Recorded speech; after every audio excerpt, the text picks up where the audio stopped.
So today I'm going to be reading from the book Unto Thee I Grant, chapter 3, application. Since the days that are past are gone forever, and those that are to come may not come to thee in their present state of being, it behoveth thee, O man, to employ the present state without regretting the loss of that which is past, or too much depending on that which is to come. For of thy next state thou cannot know, except as thy actions now ordain them. This instant is thine, the next is in the womb of futurity, and thou knowest not what it may bring forth. Maturity of the unborn is in the keeping of the law. Each future state is that thou hast created in the present. Whatsoever thou resolvest to do, do it quickly. Defer not to the evening what the morning may accomplish. Idleness is the parent of want and of pain, but the labor of goodness bringeth forth pleasure. The hand of diligence defeateth want. Prosperity and success are the industrious man's attendants. Who is he that hath acquired wealth, that hath risen to power, that hath clothed himself with honor, that is spoken of in the city with praise, and that standeth before the kings in his council?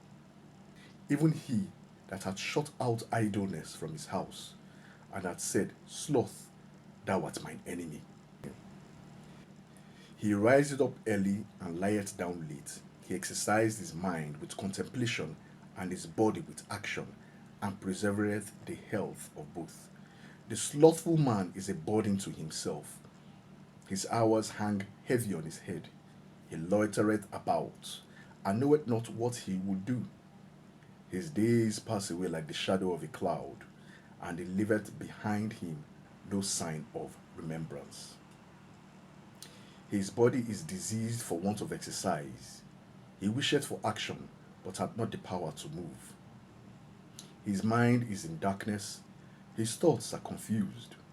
He longeth for knowledge, but had no application. He would eat of the almond, but hated the trouble of breaking its shell. His house is in disorder, his servants are wasteful and riotous, and he runneth on toward ruin. He seeth it with his eyes, he heareth it with his ears. He shaketh his head and wisheth, but hath no resolution, till ruin come upon him like a whirlwind, and shame and repentance descend with him to the grave.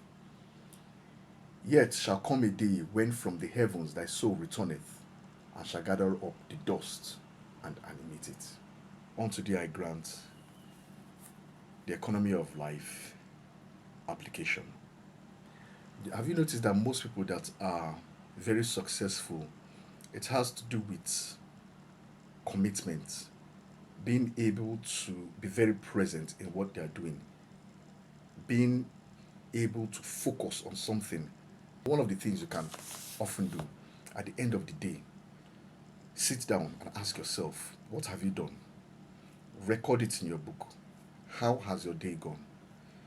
When you think just before you sleep, start thinking backwards, hour by hour, and how your day went. You will know if you applied yourself very well to that day. You must have 100% signal. That means you must be very focused. For some people who their minds are always scattered, people who have ADHD, try to just pick out one thing, just one thing, and drill deep till you know everything there is to know about that one thing.